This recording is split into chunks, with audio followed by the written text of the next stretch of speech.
it could happen to them. But with changes in routines, distractions, or a sleeping child, it can happen to anyone. Parked cars get hot, fast, and can be deadly. So get it in your head. Check the backseat. A message from NHTSA and the Ad Council. The Huskers are headed to the locker room, and it's time for Big Red Overreaction.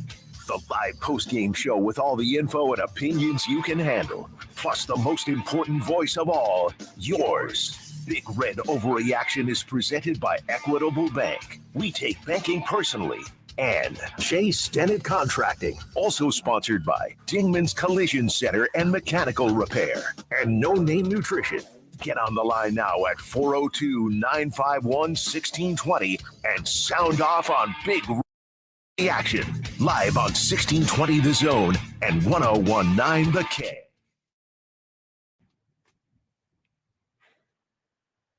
Wow, incredible. Nebraska and overtime is a combination that, quite frankly, is rife with disaster, and I have seen a lot of college overtimes. Man, there haven't been many that have been as ugly as that one was. Nebraska never gave themselves a chance, jumping before the first snap, and then credit to Illinois. Boy, they brought the house. Dude, every play. They made Dylan Rhule go out and win it, and quite frankly, this was something I had worried about, Josh, was Illinois has been here before. They had the Kansas saying game. It all week long. Nebraska has not been here. Yes, a lot of these players who played last year were in these types of games. But what happened in these types of games? They lost. You have a freshman quarterback making only his fourth start. And the last three drives of Dylan Rhule, because you're really, well, actually, the last three drives of Dylan Rhule, they get the ball after Illinois ties the game. There's, 8 minutes left to go. And fumbles the second, or was it the first snap? And first then snap and the third. The first one he fumbled on his own. The second one, right. or the second time it happened, the third snap of the drive, he fumbles it because he gets hit. Then they kind of took the ball out of his hands when Nebraska was driving for what eventually was the missed field goal. And he misses. But then he misses. Was it Lieben Trent in the end zone? Yeah, I think so. That was when we were walking over here. Yeah, we were walking over here. And then in overtime, you saw what happened. So, friends, first loss of the season, and the team that is chasing 3 is still chasing its tail. Text from the 402. P.S. Last 7 overtimes, we have had 5 total yards of offense. Yeah, we have all the stats about the overtime futility that we will certainly get to tonight. Absolutely. So here we go for another edition of Big Red Overreaction. John and Josh, Nick Grimm producing on site. Peter Krenzer back in our studios at 50th and Capitol. We are live in the North Bottoms at 14th and New Hampshire, and unlike what it was like here 2 weeks ago, it is a completely different story. 402-951-1620. You can also hit us up on Twitter at JohnBishop71, at Josh_Tweederson. Just Josh Tweederson. Or just Josh Tweederson. No, I keep forgetting you don't have an underscore. At Josh Tweederson. Yeah. You want to hit us up on Twitter, and also the Equitable Bank inbox, John at 1620thezone.com, Josh at 1620thezone.com. Of course, that hotline, 402-951-1620, is your Jay Stennett contracting hotline. The other thing that popped its ugly head in this one, and it was something that I worried about, could Nebraska run the ball when they needed to? And the answer to that question was absolutely not. Now, yes, Nebraska is going to take a lot of damage in rushing yards based on just that overtime alone. Yeah, Dylan Rhule, because of that, 5 carries, negative 23 yards. But even if you add that back, it's 25 carries for 109, which is not going to get it done. Yeah, I've got Illinois down for 35 yards in sacks. So if you add those 35 back onto the 59, you're still under 100 yards rushing. Meantime, the Illini rushed for 166 yards, and most of those were in the second half. Yes. So, and it allowed for, you said it when we were watching the overtime, that their ability to run the ball then allowed for them to throw the ball when they had to. Because they had so many moments throughout that first half and the second half where guys are just parking there in the middle of Nebraska's defense. And once they started doing that, then they were able to run the ball, and they were gashing Nebraska late. You never want to, obviously, in the start of overtime, you choose to go on defense first, which I've always agreed with. For the record. I like it. You want to know what you have to do right, but when you do that, you cannot give up a 21-yard carry, right, to begin overtime. And immediately you take the crowd out of it and you put yourself on the defensive. Then they find another wide open player for the touchdown. And, as you mentioned, the offensive drive was just a tire fire in overtime. And you're throwing essentially a Hail Mary just to get a first down, and you don't even get a chance. And credit to Illinois. I mean, they decided to come with zero blitz. I mean, they decided to just bring the house. And that was another thing that we anticipated might happen, is at some point Illinois was going to make Dylan Raiola beat them. And his last 3 possessions, 2 fumbles on the one drive with about 9 minutes to go. Second drive misses the open receiver, but it was basically a drive where they were just trying to run the ball.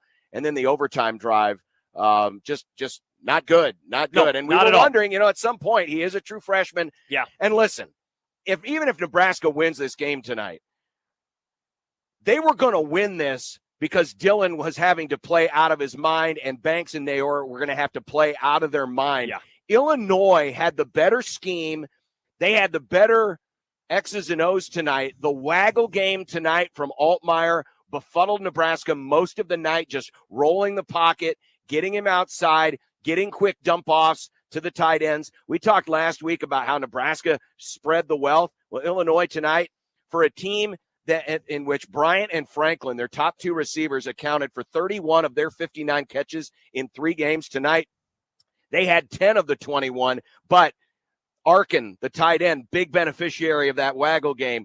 Dixon had a couple of catches. They spread the wealth to 9 different players, and Altmaier goes 21 of 27 for 215 yards and 4 touchdowns. His overall rating better than Dylan Raiola's. And I heard him describe Josh as a quarterback that's not great at anything. He's good at everything.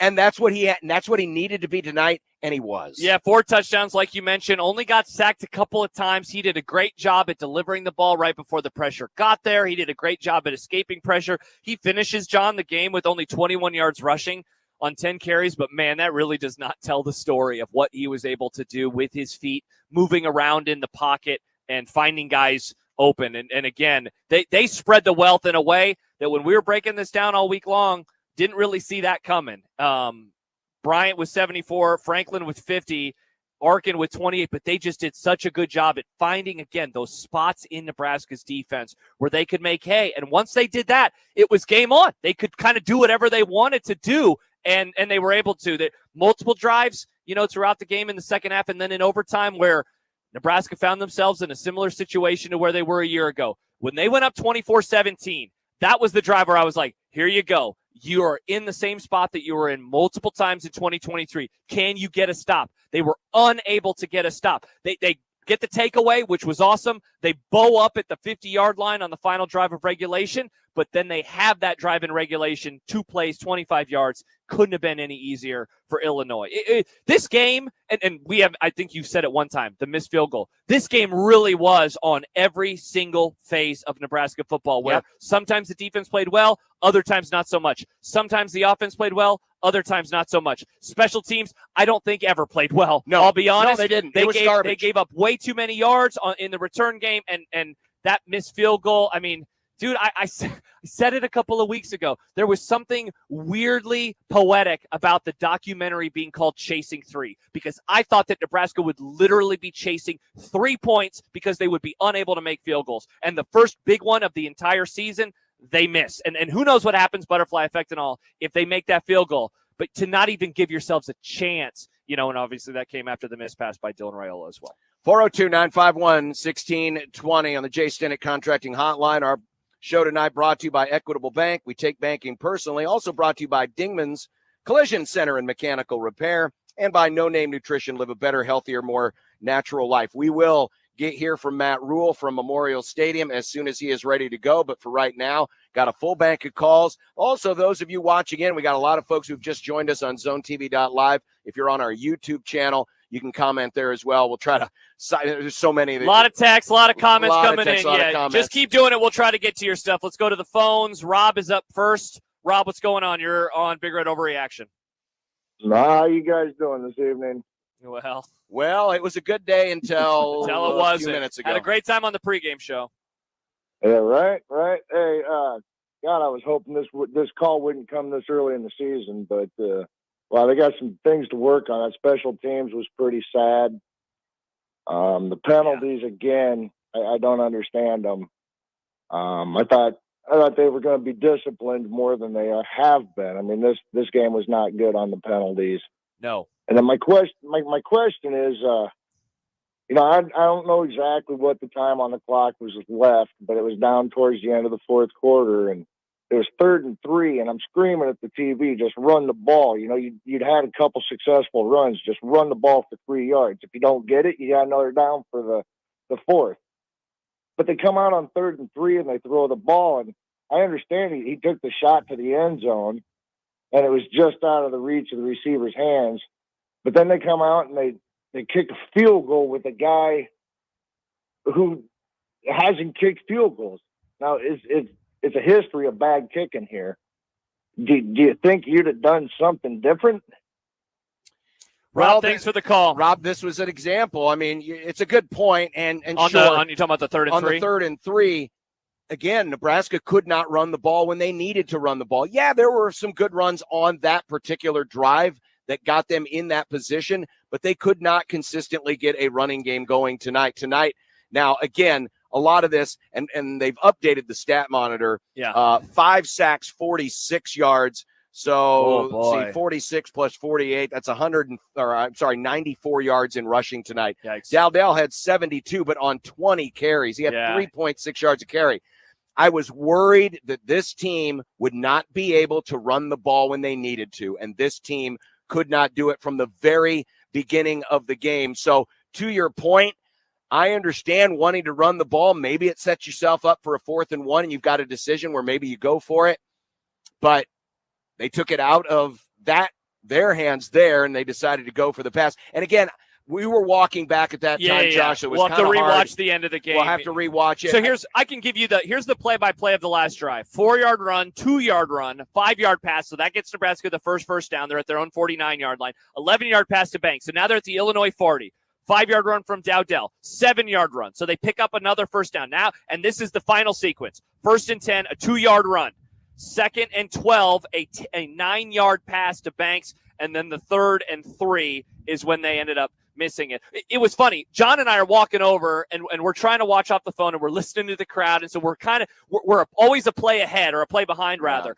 And we've commented multiple times, wow, interesting. They're kind of taking the ball out of Rhule's hand. And, of course, that followed the 3-play drive, the one that we already talked about, 2 fumbles, where he fumbled it twice. And so how much of it was that? And yet they put the ball in his hands. I need to rewatch that play. I searched for it on Twitter, was unable to find it right before we started. So I want to get a better look. But I've heard from people inside of the stadium, my wife included, who was like, he is not going to have a pass that is that open at any other point this year. Right. So I want to look at it. Corey, I think, puts it well on Twitter. I'm tired, guys. Yeah, I think we all are. And one more thing, going back to that phone call, spot on about the penalties. We talked about this earlier in the week, man. Horrible discipline tonight. 9 penalties, 89 yards. There was the one at the end, the face mask on Hartzog, which I thought was a great representation of the night, because the guy is going to the ground. The play is essentially over, and he tugs on his face mask for no reason. There was the play earlier in the game where Nebraska had 2 15-yard penalties that gave them 30 free yards. I believe that resulted in a touchdown for Illinois at that moment in time, too. Just brutal mistakes after, they had the 9 in the fourth quarter versus Colorado, but otherwise they had been very clean so far. And it's why, even though Nebraska technically they win the turnover margin by 1, but they're going to lose this game because tonight, penalties, Illinois 3 for 20, Nebraska 10 for 89. And I know we'll probably get some angry folks later. There were certainly some missed calls. The officials didn't have a great night tonight. But the penalties at Nebraska that hurt them were the simple ones. And quite frankly, they should have had another one, the missed face mask on the play in the first half, right? Was it first half or third quarter? Where that was the first half, right? Are you talking about the one for Nebraska? Where they grazed Altmaier's face mask and they missed that call and ended up being a stop. So, terrible night from a discipline standpoint. Yeah, by the way, it looks like Matt Rhule is speaking, so hopefully we'll have some of that audio soon. But Happer just tweeted out that Matt Rhule said that Turner Corcoran looked like he got hurt pretty seriously So something to keep an eye on there. Peter, do we have that queued up and ready to go? We do indeed. All right, let's go now to Matt Rhule press conference following tonight's loss, 31-24 at the hands of Illinois. Plays at the end offensively to win the game in overtime. So disappointing, and something that we certainly have to learn from. So I'll take your questions. What did you think of Illinois' offensive game plan and your guys' ability to adjust to it? We came out. We predicted that they'd come out and be spread no huddle like they were. In the second half, they really for a long time it was only, I think at halftime they had 31 yards rushing. I think in the second half they ran for over 100 yards. So they just kind of did what they did last week. We didn't seem to be the more physical team. We did win the turnover battle today. The defense took the ball away twice, but couldn't get off the field. I thought we had a really hot offense there for a while, and just would have loved to have gotten them the ball a little bit more. They sat for long stretches. And then obviously penalties really hurt us on defense. I think there was 3 drives with a 15-yarder, which is unfortunate. So you got 3rd and 3 there at the 21. There's a couple different things you can do. You can either try to play for 2 downs there, or you can try for the play that you guys tried, or you can try then again on 4th down, or you can try the field goal. Why did you guys decide to do what you did? Obviously it didn't work, but what was the thinking? Yeah, it was wide open though. I mean, it's a hell of a play call by Stat, and we're just trying to throw the ball to the fullback on the flat. We were doing kind of what you said, like, hey, we're gonna throw, show a run formation, throw the ball to fullback on the flat. Dylan sees the guy. Dylan's vision is amazing. He sees, that's not really even part of the progression most times. Such a good play call that no one's open. We just don't connect on it, and it's 4th and 3 at that point, and that's a makeable field goal. I felt like we would make that field goal. It looked like when I looked at it, the laces weren't turned out. I had to kick the laces, and it just wasn't made. So, I think we took the approach. It was a long 3. Like, hey, let's throw the ball to the fullback in the flat. Just a guy popped wide open, and in a game like this, you want to win those games. I think you just hope that you come down with that play. What was the thought process behind calling all those timeouts when Illinois had the ball and they were starting to go downfield instead of because that's what the book says to do. I mean, you're going to try to call timeout so that if they do happen to score, because either way the clock's not a factor for them, right? They have you have to either stop them or they get down to the 40. They can kick a field goal from about the 40, 45-yard line with that kid. So we're just following the book, to call on the timeouts so that if they did score, we'd have a chance to go back and score again. And they kicked the ball down, and it was at the 8-yard line, so we decided to go to overtime. If had it been a little further out, maybe we would have let Dylan spin it. Hey, Matt, a lot of these games kind of came down to a similar outcome at the end of last year. It seems like there were so many points where Turner went down and Tommy went down and Illinois bounced back. How did you see the resolve from your team tonight compared to these games last year? I thought we had good resolve last year. Tonight was disappointing. I didn't think we were. Last year, I don't feel like we got pushed around too much, and I felt like in the second half, we're playing man to man, and we're literally playing man, and guys are. The guys that have that guy man to man, they're trying to make a play, and the guy's catching the ball. Even the play they threw to the big old lineman, we're in the 94 number. Like, we can't let that happen, right? We had them stop. So, I love our guys, and as I told them, the narrative has been, hey, they're going to win all these games. My narrative has been just go 1-0 every week, lock in. So we have a lot to learn from this game, but I'm sure our guys will bounce back. And it was a costly night. We had some big injuries. Tommy couldn't go, and then Turner looked like he got hurt pretty severely, so Gunner went in. So we'll have to regroup, after this little 2-day thing. What was Tommy's injury? Tommy got like a plantar fascia inflammation. You mentioned the defensive just not being able to go up the field and the costly penalties, especially personal fouls. How surprising was that with that performance based off what they've done earlier? Yeah, it was. It was disappointing, and I think after last week, you'd have to say that, we really were concerned about the tackling, and the tackling showed up again. It wasn't great today. A lot of guys ripping at the ball as opposed to knocking the ball down. The penalties, I'm not going to talk about the penalty. Even at the end, we got hit out of bounds. I have to see what happened before I can comment on them. But we hurt ourselves, in a day where we needed somebody to make a play, and we made a play. Keese knocked the ball out, or I think that was Keese that knocked the ball out. We recovered it. We go down. We have a chance to win the game and end the game. those two things were disappointing. But yeah, defensively, I think we have to go back and really kind of look and see what we're doing and make sure we're doing the right things with the guys that we have.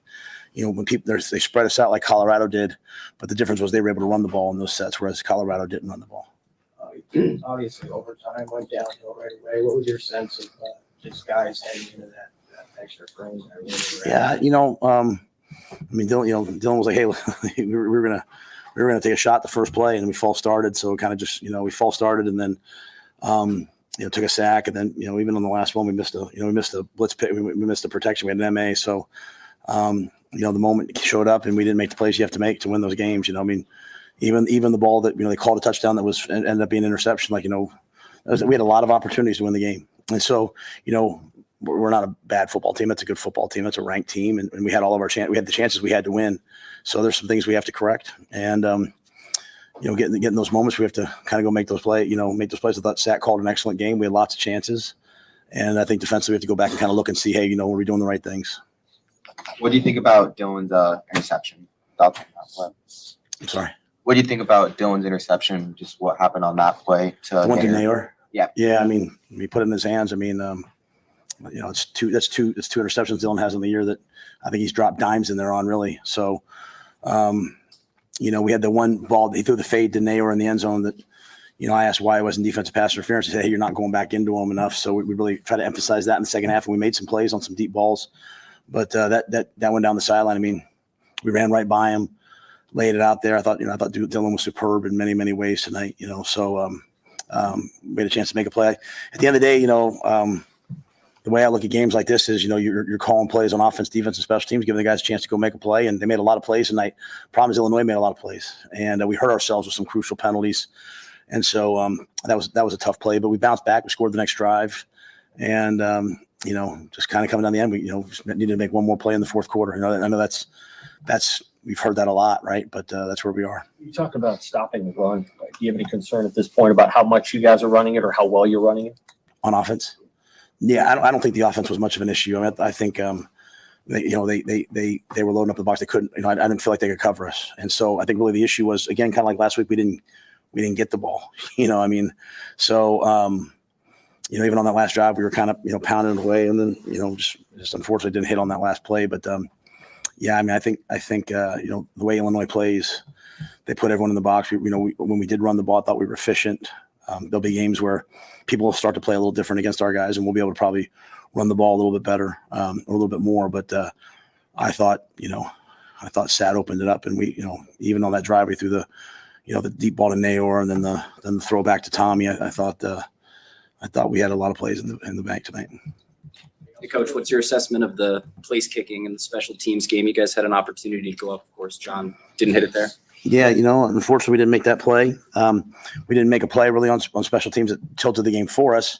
I think really two plays. The punt, that unfortunately we kicked across the field, and so they got a big return. They got a return. They made like one or two first downs. Then we had the penalty, right, which put the ball down in the red zone, and they scored. So, really our kicking game is just is not where we need it to be. Tristan was unavailable tonight. Johnny went in there, made some extra points, made the early field goal. Unfortunately, we didn't make the field goal when it counted. Thanks, guys. Live from Lincoln, and as you heard, the injury news not good either. We had actually heard something different, so I don't know if it's better, the injury to Tommy Hill, but if you noticed on that touchdown, the first touchdown of the game, that Hill got completely turned around on that play, and I wonder if that's where he aggravated the plantar fasciitis. Yeah. We had actually heard up in the press box, it was unofficial, that there was something with his head, but apparently that wasn't the case. Either way, he was lost for the game, and to hear that you have lost your second offensive tackle in Turner Corcoran, and I thought, in the times I was watching him, Gunnar Gatula looked okay.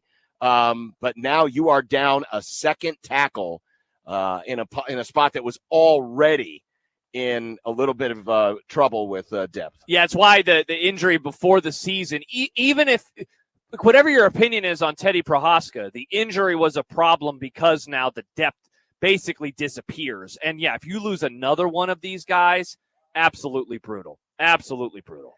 All right, we're going to take your calls the rest of the way. 402-951-1620. That is our hotline, brought to you by Jay Stinnett Contracting. Our show tonight here live from the North Bottoms in Lincoln, brought to you by Equitable Bank. We take banking personally, by Dingman's Collision Center and Mechanical Repair, and by No Name Nutrition. Live a better, healthier, more natural life. Sadly, you will not be able to come here and mock Nick Grimm, who correctly picked Oh my gosh! an Illinois victory tonight. Whoa. As Nebraska, The worst news of the whole evening. as once again, Nebraska cannot score in overtime. The streak is how many games now consecutively? It goes all the way 8. back to the 2014 win at Iowa. Bo Pelini's last game was the last time Nebraska scored in an overtime.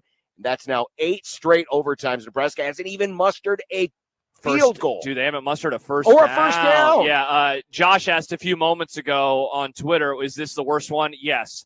Here are the yardages gained on number of plays. 1 play, 0 yards. 4 plays, 2 yards. 4 plays, -2 yards. 4 plays, 9 yards. 3 plays, -6 yards. 3 plays, 7 yards. 4 plays, -1 yard. And tonight, the coup de grace? Is that what you would say? Coup de grace. 4 plays, -29 yards. The game ends with a sack.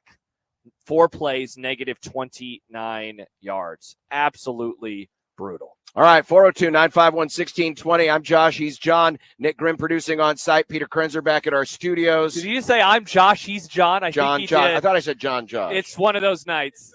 It's It been has a long day. I'm John. We got He's 2 hours Josh. left with you tonight, too. I'm John. He's Josh. Yeah, I'm Josh. That's Nick. Peter in the studio. Back with more of your calls after this. Illinois wins it in overtime, 31-24. Big Red Overreaction on 1620 The Zone and 101.9 The Keg.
(402-951-1620) on the Jay Stinnett Contracting Hotline. John and Josh back here on Big Red Overreaction, live from now the windy Dude. Bottoms. If wind Should have picked up faced the other way now. My God. Yes. This is God's way of saying you should never play a home game on Friday anymore. Yeah, remember when you were excited to do all this stuff? Gosh, we're idiots. Absolute idiots. Well, the rest of the show, it's your time to overreact. This is why this show was created. Indeed. In good times and in bad. Indeed it is. Dan is our second caller of the night. Looks like Dan's outside in the wind right now, too. Hi, Dan. Hey, guys. The more things change, the more they stay the same is one thing. But this, honestly, I don't put this on Dylan Rhule because when you have a young quarterback, your defense needs to protect him and not put him in bad situations. And if honestly, all the talk last year at the end of the year in the off season, Tony White isn't going anywhere because nobody's hiring that dude. This is a horrible, horrible showing by the defense. Out of position all night. Didn't respond, didn't react, didn't adjust. It was absolutely either Illinois' offensive coordinator is a masterclass or Tony White needs to go back to the drawing board because that was horrible. Well, I think a lot of the things, Dan. Dan, I think a lot Thanks, of Dan. Yeah, I think a lot of the things that happened was I think Nebraska thought as they were able to do so in the first 3 games was going to be able to get pressure with 4. They could not. Illinois offensive line was not supposed to be very good. I thought that they could get pressure up the middle tonight because the middle of the Illinois offensive line had been rather suspect in both the run and pass, but not tonight. And there were times where they kept extra protection, but I thought strategically the best thing Illinois did was they got Altmaier out on the run. They got him out on the edge. They rolled him out. They waggled him. Yeah. And that created a lot of havoc tonight. Illinois had to pass to set up the run, and that is exactly what happened. Illinois couldn't run the ball very well until we got into the second half and especially late third into the fourth quarter. I can't wait to see. I'm going to see here. Well, actually, I do. I can do that right now. Illinois. Yeah, third quarter numbers. Illinois only had, 29 rushing yards in the third quarter. What they have in the but fourth, in the fourth quarter, 79. they had 79 Good rushing Lord. yards, averaged 5 yards a carry in the fourth quarter. And then, of course, they had just had the 1 carry in overtime for 21 yards. They used the pass to set up the run. Nebraska could not run the ball with consistency. It is time to say it. This running back room is still got major questions. I did think, Rahmir looked good on a couple of the times. The move he made on the pass that he got from Dylan was really nice. Right. But in terms of a running game right now, it is not a reliable running game against Big Ten defenses. It's not, and some of that is, I think, the offensive line, and that's going to be a bigger concern with the corporate news. Yep. Yeah, and so some of it, I think, is the vision of guys. We didn't see, you had the number, Emmett Johnson, 0 carries, right? I don't remember him getting a single tote just a second tonight for Nebraska. I remember I looked at it at one point in the third quarter, and he didn't have any carries at the time. Nope. Yeah. Dowdell, 20, Rahmir, 4, Nair 1, and then Rhule the sacks. Wow. So just 2 running backs get carries. Michael texts in, how are we a physical team? Our defense was pushed and pulled around all night like a JV defense. Illinois could have had more points if Altmaier saw all the wide open guys he had running untouched. Plus, how the hell does no one know 96 is eligible to catch a TD? His big ass was wide open. How are you not aware of that? Defense was a disappointment, man. Yeah, it was. Defense, that is the thing. That is going to be my takeaway is like, did we just get this defense wrong? I guess we're going to find out. Caleb is up next on Big Red Overreaction. Hello, Caleb. Hey, guys. Just watching the game. Defense was in position the whole entire night. Hits were wrong. Bullock did a great job, but, Umami Ellen just out of position the whole entire night. The offensive line, oh my gosh, just not given enough time. Mazuka should have been in. I didn't see Mazuka the whole freaking night. I just don't know what to do with this offense. Taking a sack right up the freaking middle. That can't be happening. especially when I give a lot of credit to Illinois on that because they hadn't pressured like that all night. And then it got to overtime, and they said, guess what? We're winning this game right here, and we're going to do it like this. So I do give them credit brought, for that. They brought zero probably about 7 times the whole game. So I don't know why we weren't prepared for that. Zero was shown throughout the whole entire game. Like, I don't understand why we weren't prepared for that. Mazuka was ready to go.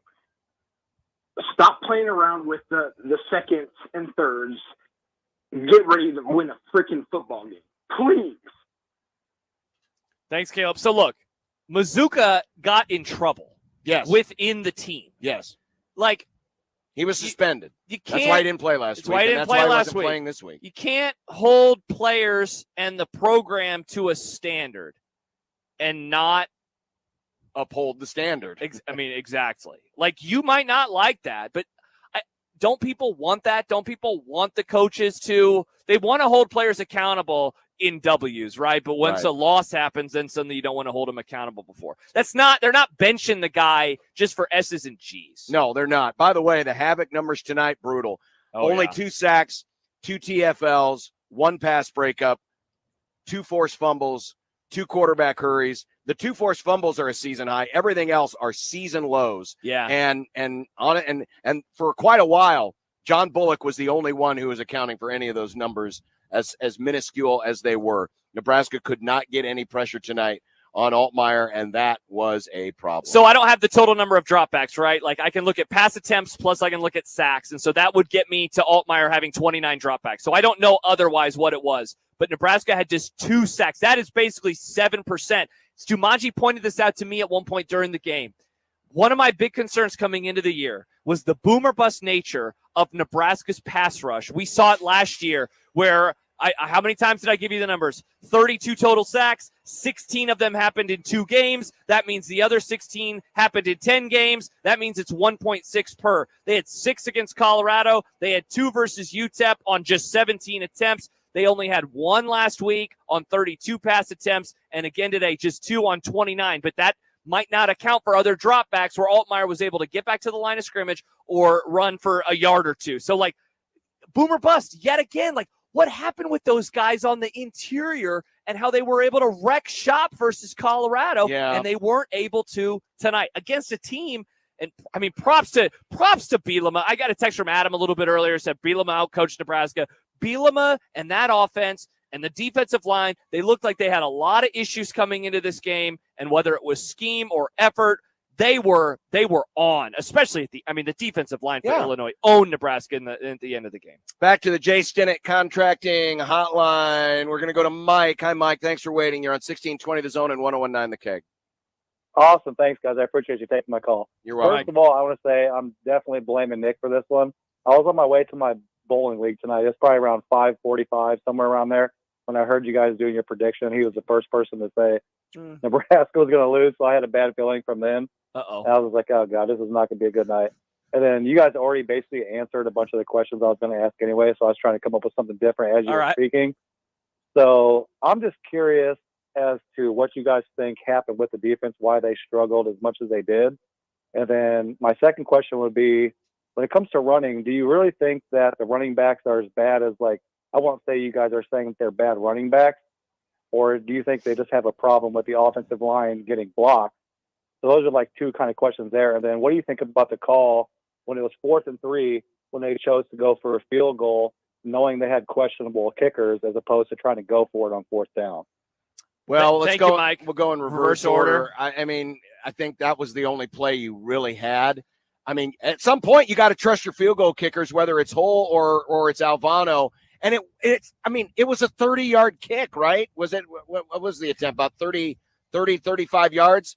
I mean, it wasn't that long. No. You should be able to make that kick. There's high school kids that are making those kicks. Yeah. So I mean, at that point, you need the lead. You take the lead. 39 yards. 39 yards, and he just pulls it. So real quick, if anything, like, now they know that they can't do that anymore, which is a problem, but at least you know. Problem. Like, I will, if somebody says they should have gone for it, I have no issue with somebody saying that. That's your prerogative.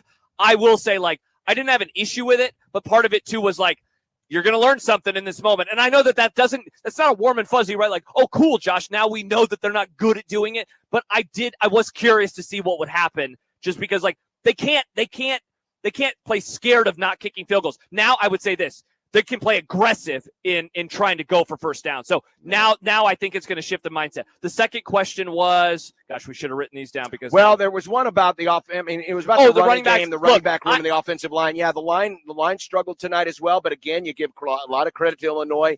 They wanted to put this game on Dylan Raiola, and for the most part, he responded. But even consider this, Josh, how many of those passes that Dylan completed were big boy tough throws? They were ridiculous. Again, Altmaier was good tonight, not great. He got to make easy throws. There weren't many easy throws, especially in the second half, to be had for Dylan Raiola.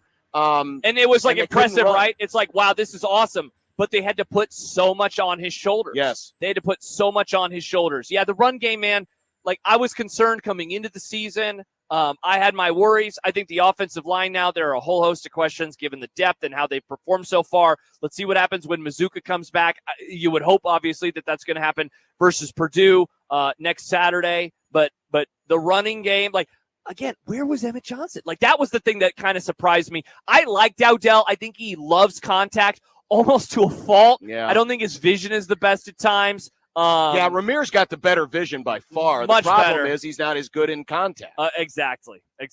402-951-1620. Big Red Overreactions brought to you by Equitable Bank. We take banking personally. By Dingman's Collision Center and Mechanical Repair, and by No Name Nutrition. Live a better, healthier, more natural life. Brian is up next on Big Red Overreaction here on 1620 The Zone and 101.9 The Keg. Brian, good evening. Hey, good evening. I must say that your show is far more interesting after Nebraska loses than after they win. Nice. Yeah, we'll take that. That's lovely. What a great silver lining. I feel so much better. That's funny. Hey, real quick before I head in about the Huskers, quick trivia question: do you guys know where John Wooden played basketball at? Purdue.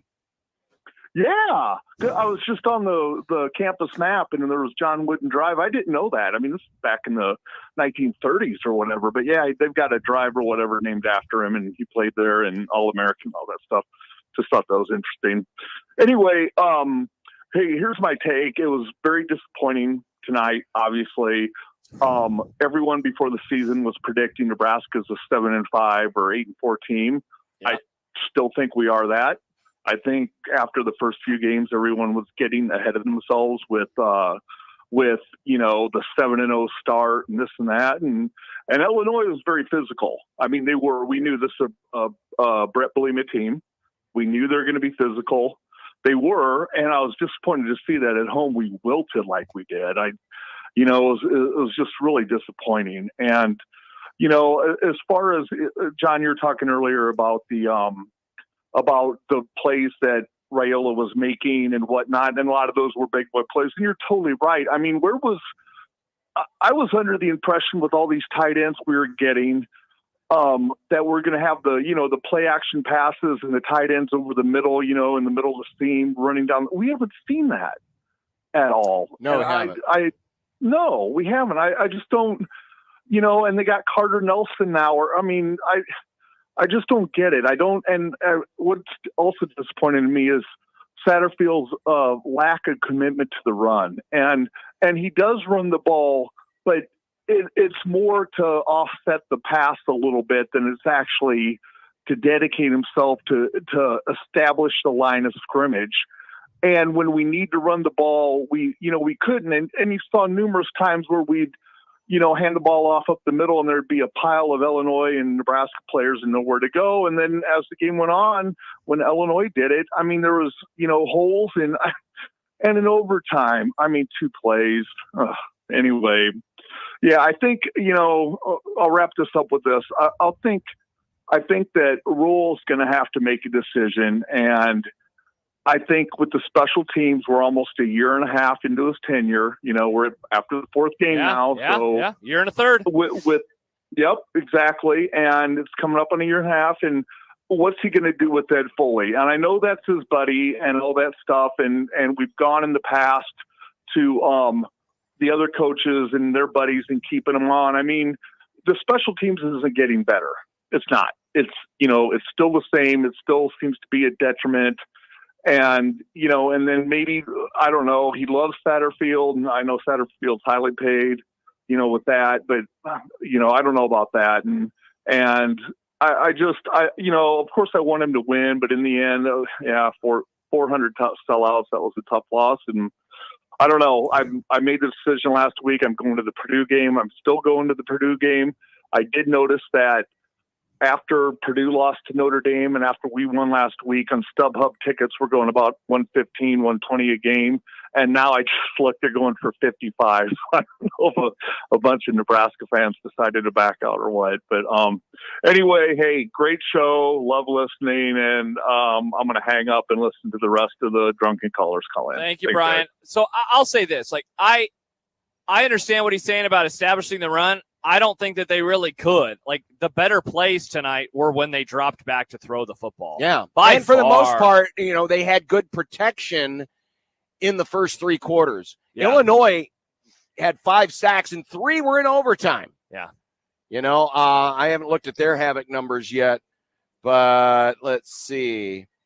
Illinois ends up with 5 sacks, 7 TFLs, 1 interception, 4 pass breakups, only 1 quarterback hurry. And they weren't getting a ton of pressure late, but you know what? They did when they needed to most. And they forced the ball out of Dylan's hands, so they forced Dylan to make a play, and they got right up in his face. The drive that resulted in a quick 3 and out late in the fourth quarter, right before we left basically the stadium. That one, they got pressure on that drive, and then obviously the overtime. And so in the middle of there, they had the drive Nebraska did where they went down the field and they ultimately missed the field goal. But other than that, like in those bookend drives, they did a wonderful job on getting pressure into his face. And I hadn't even thought of it until the caller just brought it up. We spent some time this afternoon talking about all the milestone sellouts. Another one of the things now falls by the wayside. Nebraska loses in one of their big sellout games tonight, 400. For the first time, 50, 100, 150, 200, 250, 300, 350. They have lost. And think about it. Think about the momentum they had. End of the third quarter, the great light show, the drones. They the fans score right going away. They score right to start away. the fourth quarter. And Dude, they did they lose. And so a lot of the stuff disappears in this game. They did a great job at the end of the first half of bowing up on defense, taking the ball, and going down and scoring because Illinois was going to get the ball first in the second half. Huge drive. And all of that now is just lost. It's lost to the game because Nebraska ended up losing. Because they could not finish, and they're still chasing 3. Yeah. Big Red Overreaction on 1620 The Zone and 1019 The Cake, brought to you by Equitable Bank. We take banking personally, by No Name Nutrition, live a better, healthier, more natural life, and by Dingman's Collision Center and Mechanical Repair. Got a full bank of calls on the Jay Stinnett Contracting Hotline. We will get back to them in just a moment. John and Josh live here from Lincoln in the North Bottoms, and we will continue with more of the show right after this on 1620 The Zone and 1019 The Keg.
Nebraska is now 8-9 all time in overtime games. They have lost 8 straight dating back to 2014 regular season finale at Iowa, Bo Pelini's last game, in which the Huskers won 37-34. And in those 8 overtimes, 0 first downs, 0 points, and I believe a net, thanks to tonight, overall negative yardage. Yeah, let me, I'll do the quick adding real fast. 2, okay, that's 0, 9, they're 3, 10. Yeah, they are now, if I'm doing my math right very quickly, negative 20 yards across the 8 games, across the 8 overtimes on 13. I mean, that's almost impossible. And I know 27 plays. And I'm not saying that because, it's Matt Rhule's fault. It's this particular iteration of the program's fault. But, man, this program still, I mean, the culture's better. Don't get me wrong. But they are still struggling in these moments. Yeah. Illinois was prepared for this moment. This Nebraska team was not. Correct? Absolutely not tonight. Correct. Yeah. So that switch has still yet to be flipped. And I'm looking at GameOnPaper.com, which is a website that I forgot to tell you about before the season, John, because it has a lot of fun, useful tools that I think that you'll enjoy checking out. All sorts of numbers, advanced and otherwise. Nebraska explosive play rate tonight in the 4th percentile. Not very good. Defensive run stuff rate. Nebraska in the 4th percentile tonight, only 17%. You mentioned the havoc rate earlier. Just 6% for Nebraska tonight in the 25th percentile. They disappeared compared to what we have seen from them in some of these early season games. Welcome back. Welcome back as my voice is breaking up. Brought to you by Equitable Bank. We take banking personally, by Dingman's Collision Center and Mechanical Repair, and by No Name Nutrition. Live a better, healthier, natural life. Back to the Jay Stinnett Contracting Hotline. Who do we got next? Jim. I have a grandpa named Jim. Hello, Jim. Hi, guys. How are you? Good, man. How are you? We're here. Well, I'd be a lot better if we had a quarterback who knew that he needed to just throw a pop fly to a wide open receiver instead of trying to throw it into him on a rope. But that's okay. He's a freshman, and that's what he's going to learn. And I have faith that he will learn. The one thing I want to say is I think we really missed Teddy Prohaska at right tackle. Our tackles were getting eaten alive tonight. And the other thing the concern that I have was our defensive line. I'm not putting down Robinson or Hutmaker. I just think that they need some help. When they went up against Illinois with the line that Illinois had, we didn't have enough beef up there. And that's what it showed. They were running right at us. And we couldn't stop them. And that, as you said, set up the play action. So that's all I've got, guys. I want to say you've got a great show, and thanks for letting me on. Thank you for the call, Jim. Jim, we appreciate it. Yeah, it was. I thought tonight that Nash and Ty would have had good games tonight, and they did not. I mean, we've seen them living in other teams' backfields the first 3 games of the season, and tonight they were gummed up. I mean, I got to go back and watch it, really take a look at it closer, but I thought Illinois did have some different protection plans. I think there were a few times they kind of ran a little bit heavy, but with the ability that they had to roll the quarterback, roll Altmaier out, he got the ball away fast too. Get the ball away. That's the game plan now against this defense. Yes, it is. You know now to get the ball away fast, and it allows you to have some success. And especially, I mean, look, we've mentioned it in passing a couple of times. Tommy Hill not being out on the field tonight, it allowed for them to move the ball. California Joe texts in. And we got another text, by the way, from the 720 saying, how clogged up are the phone lines? Very. So keep calling. Hopefully you can get through. But California Joe texts in, Rhule's game management needs to be scrutinized. I do not think that we have yet mentioned the challenge that they lost a timeout. In the end, I don't think it cost them anything because the punt. It did cost them a timeout. It cost them timeout, but I'm saying, it didn't cost them anything in terms of, they didn't need it at the end of the game because that punt was so good. But that was curious. At first I was like, yeah, I guess they'll probably win this. And then you saw the replay and it's like, wow, never mind. You're definitely not going to win this. And it was over 4 yards. But isn't somebody communicating and saying, hey, you need to, yay or nay? I mean, it was pretty obvious for me while it was close. Was it that important in that moment? Yeah, I didn't think so. To challenge it? I didn't think so. So I was not a fan of it at all. Not at all. Back to the Jay Stinnett contracting hotline. Jake is up next. Hello, Jake. What's going on, fellas? Hey, Jake. Long-time listener, first-time caller. Oh, thanks, man. You literally stole my thunder not 10 seconds before. Oh, no, I'm sorry. I had one thing written on my card, and it was challenge in big bold letters. Yeah. I thought that was ridiculous. I was sitting here screaming at my television going, what in the world are you doing? It is the third quarter. You are going to lose a timeout that you are going to need, because here we are again in a one-possession game, a one-score game that we just lost. We lost by a touchdown. I know it was an overtime. You talked about that overtime stat. That's another thing that's ridiculous, but I won't touch on that. You guys have talked about that enough. But I was sitting here. I thought that was ridiculous. That challenge, he was not close. Don't we have somebody upstairs that's saying to him in his head? You're supposed to. Like, yeah. Do not. If they did, they didn't do their waste job. A timeout. You have for 4 yards too. minutes. That's the for thing. 4 yards. It was. I mean, They were going to score. We're not talking about the difference between a scored touchdown two and no plays later. touchdown. Yeah, exactly. exactly. Yeah, that was. He gained. That was poor. Even if he won that challenge, he gained no competitive impact on that game. Right, because it was they a first scored down 2 anyway. plays later. Yeah, terrible Exactly. decision. Exactly, that was terrible. I want to say that the defense today was not good. It was not the defense that we've seen. I have no idea what in the world was going on. They looked like defenses that we had under Scott Frost. I don't know what in the world they were doing, especially the second half. They were totally gassed. I felt so bad for them. They could not get rest. They could not get off the field. It was terrible.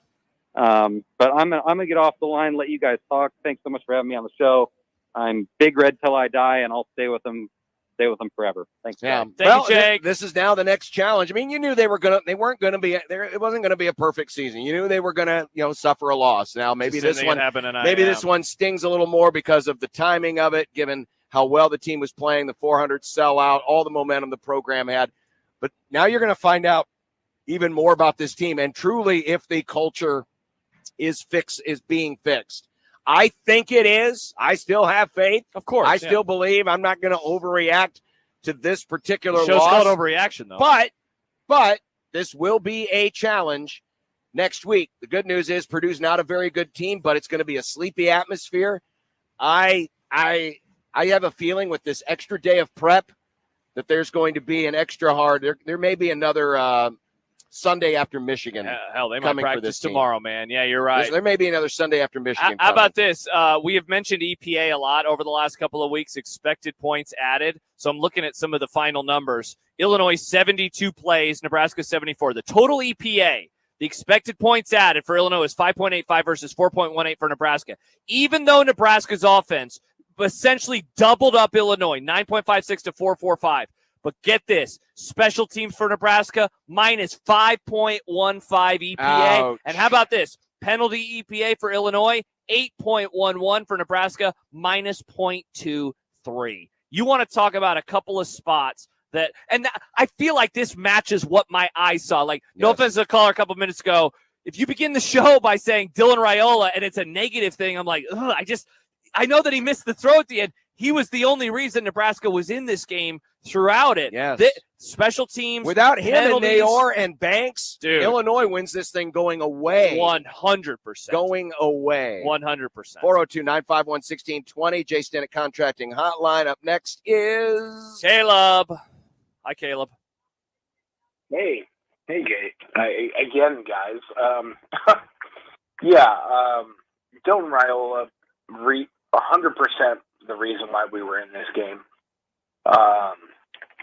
Banks should have had most of the touches throughout the whole entire game.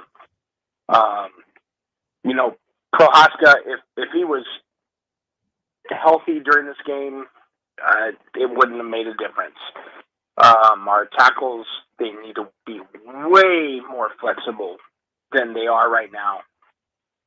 Way too stiff, way too slow off the snap. I don't understand why Mazuka wasn't in this game. I truly understand. He's in trouble. Yes, He's suspended. I understand, but at the same time, he was still available. You want to win games. Put him in the damn game. All right. Matt Rhule did say that Mazuka was going Thank to be you, Caleb. available on Wednesday. I guess that would be another question we would have to ask, and we'll have to ask that on Monday. Monday, yeah. Because he did say while Mazuka was suspended, that's why he didn't play last week. That's why he got demoted to second team this week. But Matt Rhule did say, now that I'm remembering back on, I think it was Wednesday, that Mazuka would be available, but I don't believe he ever got in the game. No, I not that I saw. So, and to be fair, and again, I wasn't watching him the entire time, but I didn't see Gatula having any major issues. Remember, the pressures at the end of the game all came from A-gap blitz. Yeah. Straight up the gut.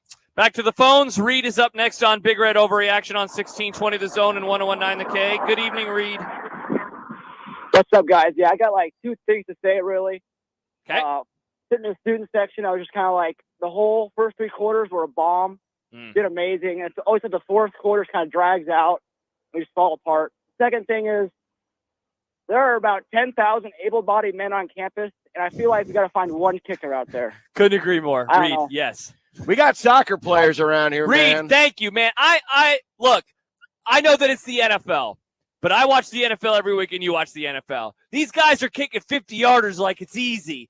And it was 39. What is happening? How I don't want to say compare everything to the glory days. So I'll just say, like 2008 to like 2013, they had guys who were awesome at kicking field goals. How does this continue to happen? This is now, I don't know, what, 6-7 years of being afraid to kick a 30-something yard field goal? That is, oh man, it is impossible to win football games. That's high school football in 1985. Oh my God. When you used to go for two all the time because you couldn't make an extra point. Seriously. That's what it is. And I said it earlier. Now you know, right? Like, do you feel comfortable if you're in a situation and it's 4th and 3 to kick a field goal? They have their answer. It sucks that they had to be taught or given their answer because of a loss, but they now have their answer. And I think that they're going to have to coach in a different way. It's not coaching scared.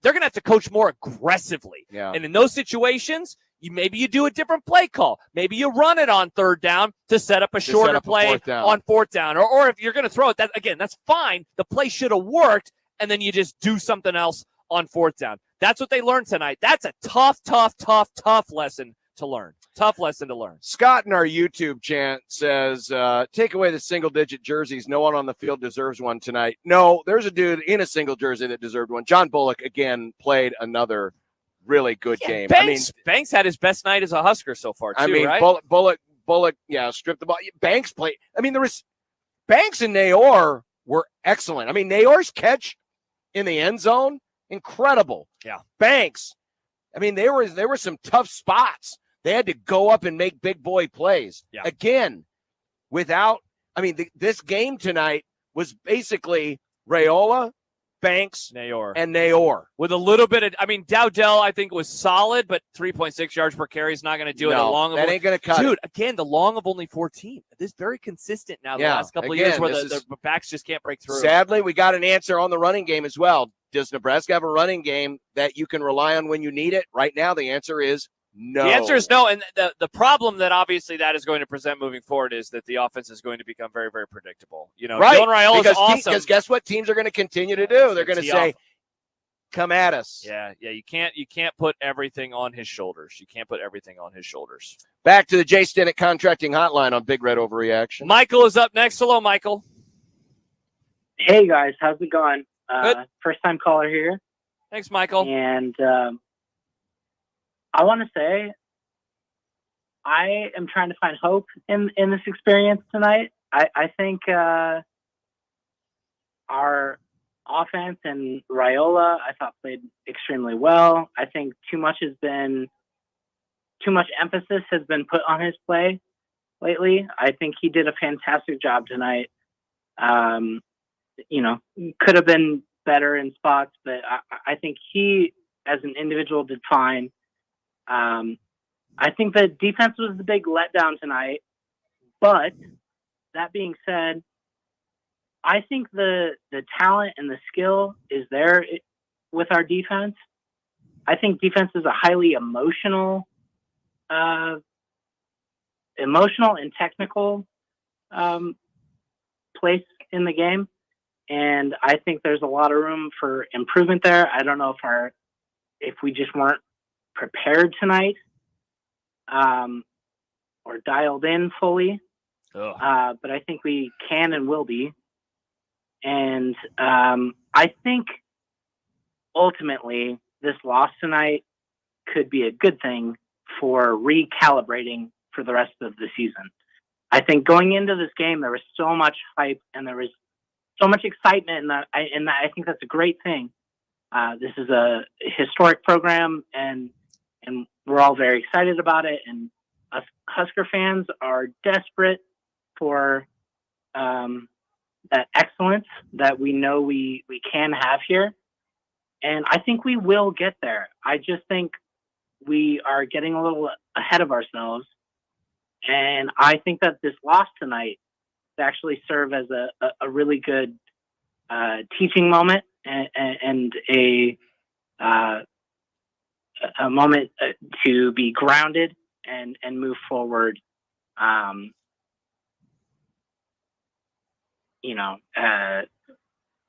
Yeah, exactly. With more verve and to recalibrate, refocus, get back to the basics, get back to the grit and the those things that will drive us to win in future contests instead of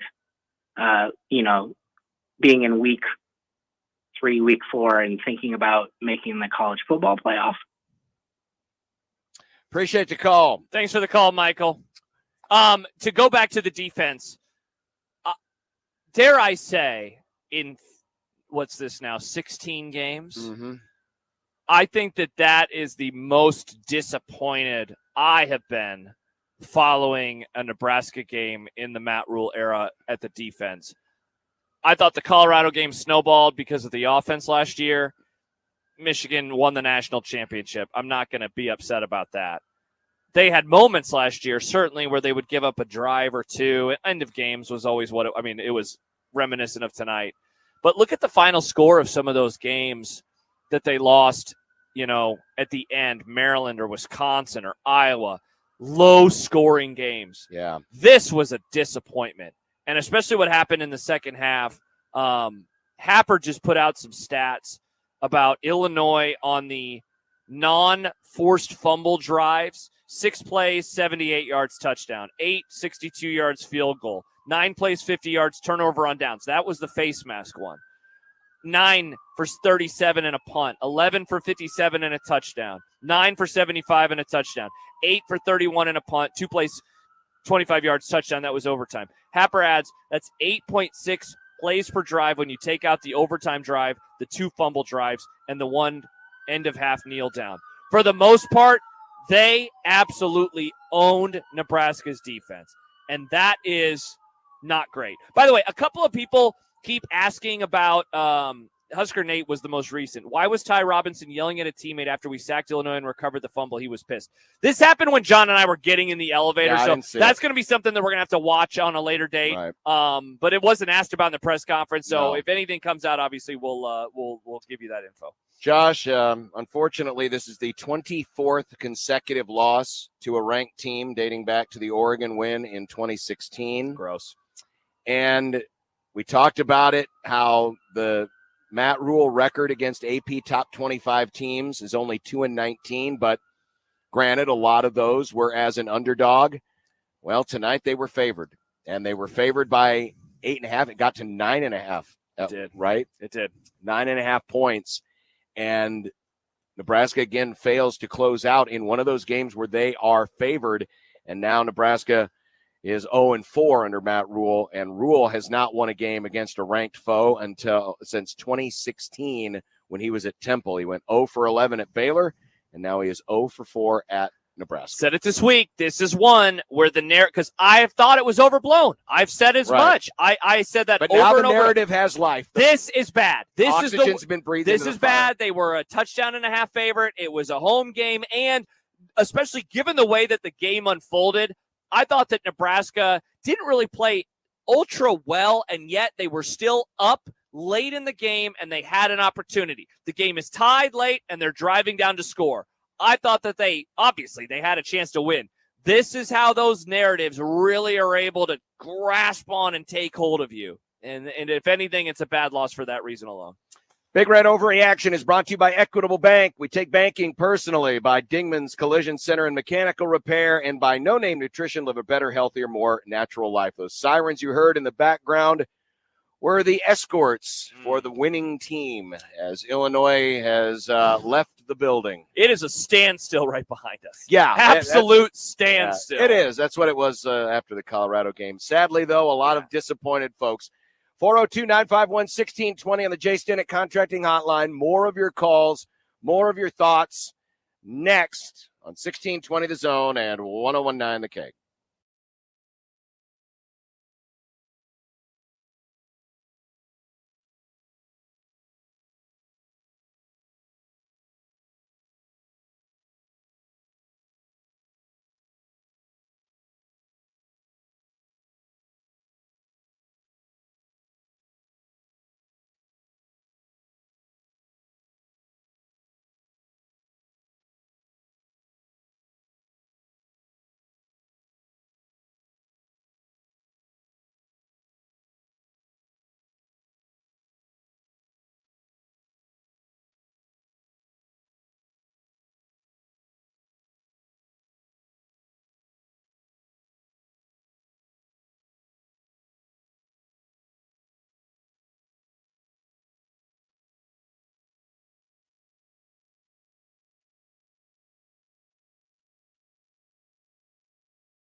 Just got this sent to me by TJ on Twitter. Todd Gurley was in the house tonight.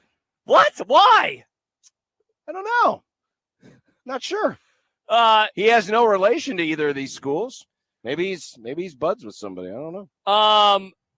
So it's been a depressing show, right? People are sad. People are angry. I just got my favorite text of the night so far. No, this is funny. Okay. From the 402. Texter, give us your name. Says, okay, I know the loss sucks, but I'm laughing because on YouTube, looks like you're both in a truck driving down the road. And it does. It does. It does. Just making our way through the road. Josh is wearing his faux flannel. Yeah, exactly. We got a zone bumper sticker on the back. We're like BJ and the Bear. Oh, my gosh. That is hysterical. All right. Absolutely. I get to be BJ. You get to be the Bear. Oh. The Bear was a monkey. Oh, okay. It was a show back from the 80s about a truck driver with his monkey. Sorry, it went over. It's called BJ McKay and his best friend Bear. Look at it. Yeah. It does. It does look like we're driving a truck. Let's just. Oh, look at us. No, There's only one steering wheel in a truck. Well, it's me, right? Oh, I'm that's on the- right. Yeah. All right, for the break rest a of the 1-9, break a 1-9. I got a wait, Smoky Bear. Is this Nebraska season right now? No, just the special teams. Many are asking. 402-951-1620 on the Jay Stinnett Contracting Hotline. Andrew is up next. Hello, Andrew. Hey, what's up, guys? Hey. All right, all these callers that are blaming the offense tonight must have been watching the game through the same lens as the referees. If you really think that third of the game was on the offense, come on. The special teams, and I know we're giving the kicker a big bunch of crap, but return game is ass as well. If Rhule doesn't fire Foley tonight, then that's despicable because he's either coaching it or he's allowing it to happen. And there's a special teams coach right here in Lincoln that I guarantee you could pull a kicker off of the soccer team and get the job done. And then for the defense, I think it's time to people understand that people have now studied Tony White's defense for a year and they know how to attack it. How many times, including halftime, I think it's 3 separate times, the offense gives the defense a touchdown lead, and what did they do? They gave it right back up. So if you want to blame the offense, you better start looking at the special teams and the defense with the narrative of this veteran dominant group did not get the job done tonight. And for the previous caller, wanted to tell us about John Wooden, where he went to school before. No one cares tonight. Listen, I'll say this, and I understand your frustration. Rhule was really good. I mean, the way he layered that ball in there on the pass down the field. Watching him in person was so much fun. He's special. We know this. Yeah. I thought Banks and Nayor played tremendous tonight. Made some tough catches in some spots. Yeah. But the running game sucked. Bad. The running game sucked. And Nebraska needed a running game. This was not a great Illinois defense. Johnny Newton ain't walking out of that tunnel. They should have been able to get some yards between the tackles, and they did not. So this was a 3-phase loss. You can argue all you want about, what percentage goes here, what percentage goes here, but it's a 3-phase loss. If Nebraska is able to run the ball more consistently, well, they're either still playing right now or maybe Nebraska wins in overtime. But they didn't. So it's a 3-phase loss tonight. Yeah, the defense was not great. Special teams was truly awful. But yeah, it was a 3-phase loss. No question in my mind. By the way, thanks to Jacob Padilla, Gurley was teammates with Corey Campbell at Georgia. So there you go. There you go. Here's a text that we haven't had this question yet tonight from the 402. Do you think the hype got to their heads? I would hope not, because, that's one of the things that you do if you have a culture where you are the standard is you don't listen to the outside noise. And you don't allow those things to happen. Now, these are also young men, and some of them can be influenced by that. We all can be influenced. It doesn't matter. You can be 22 or 52. It doesn't matter. So I would hope not. And I don't think that was necessarily the case. I think Illinois came in here, had a good game plan, stuck to it, and it started to work for them, and they won this football game. They absolutely did. Let's go back to the phones. John is up next on Big Red Overreaction on 1620 The Zone and 1019 The K. Hello, John. Hey, guys.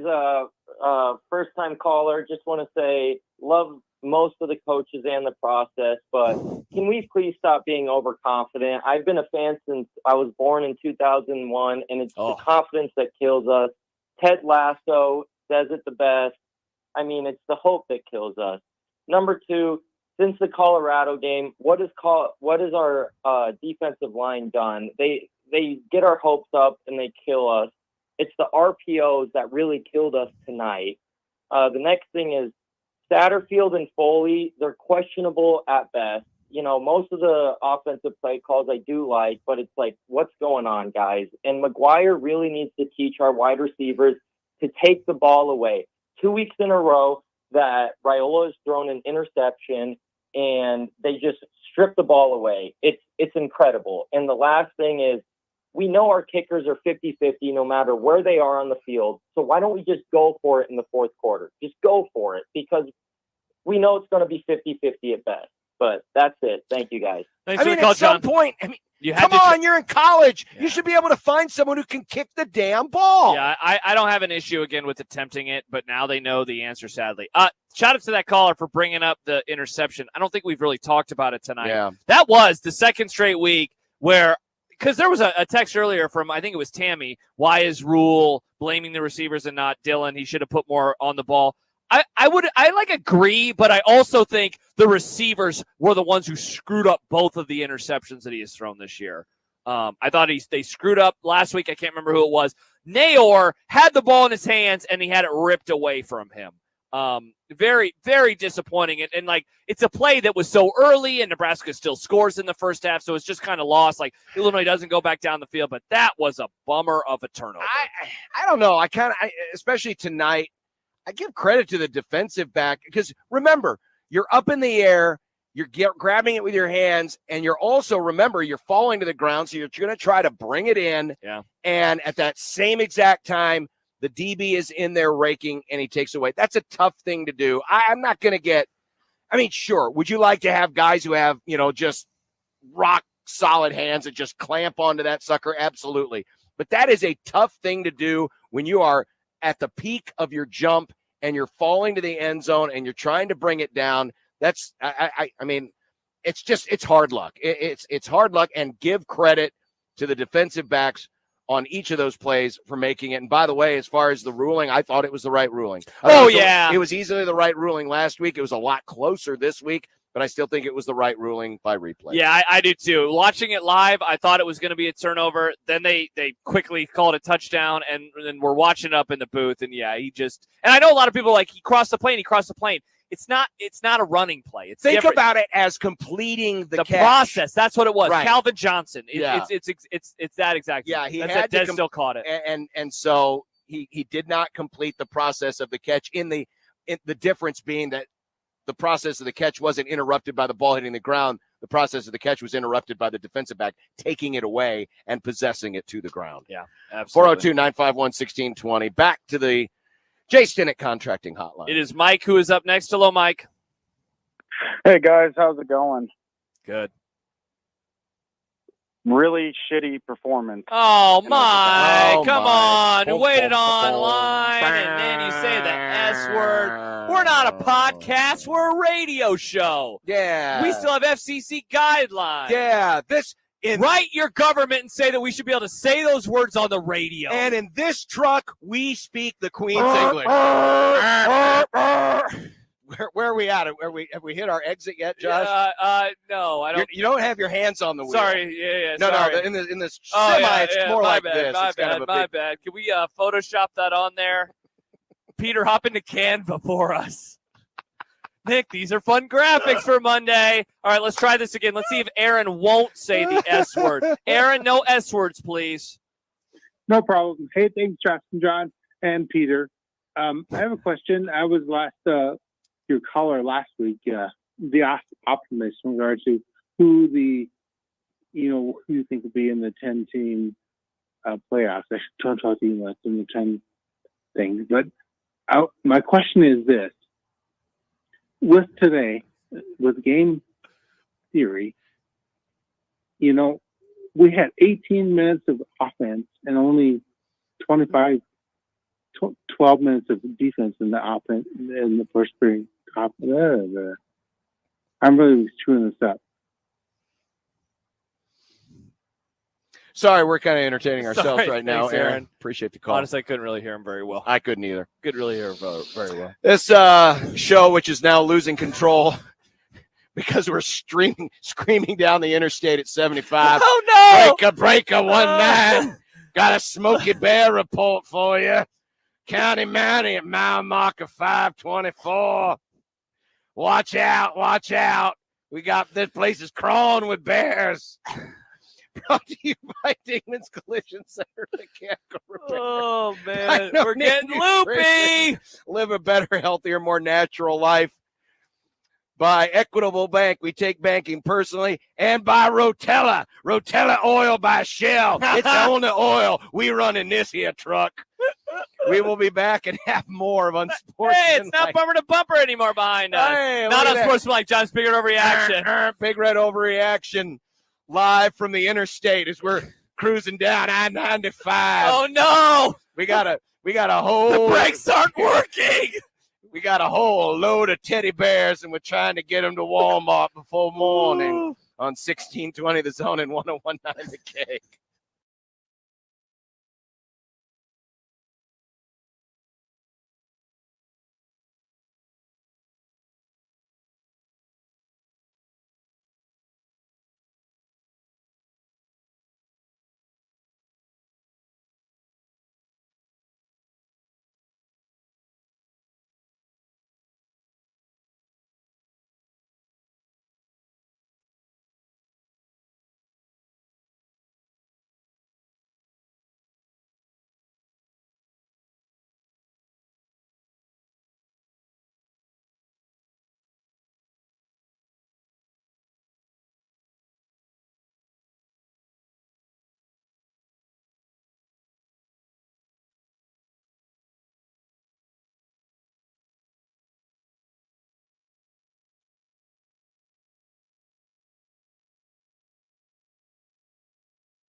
All right, 402-951-1620. I'm Josh. He's John.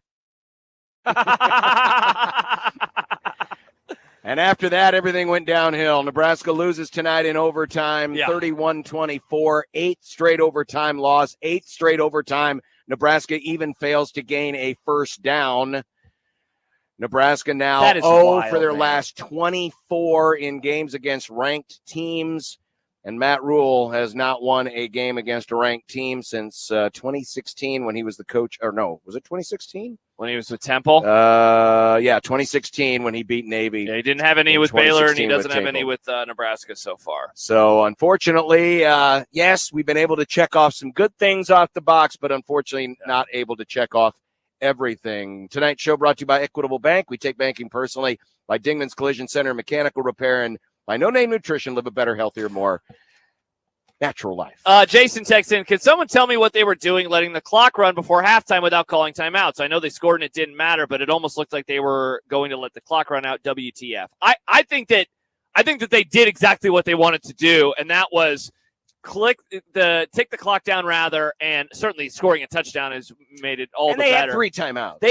That was purposeful.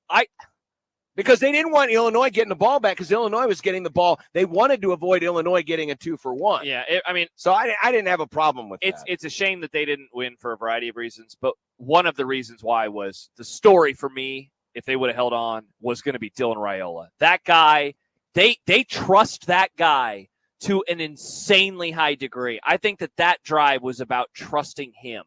And, they end up losing, and so that's not the story. I don't think that was a mistake. That was a purposeful drive, in my opinion, to what was happening. Connor found the Photoshop first. Now, here's the problem, Connor. Yeah. We're driving backwards because that's the rear view mirror. So our backs are to the windshield. We're facing the wrong way. That's Nebraska's defense in overtime. And no, that's Nebraska's offense in overtime. Yes, that's what it going was. Backwards. Yeah, wait, we should turn around.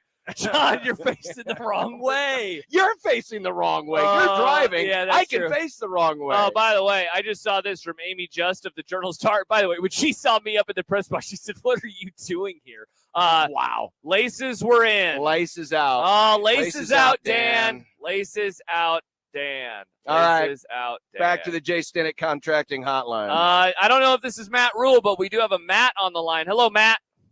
Hey guys, what's up? Thanks for taking the call here. So first off, I want to say props to the Illinois offensive line. It was loud down there in the stadium. They never let that get in the way of the cadence.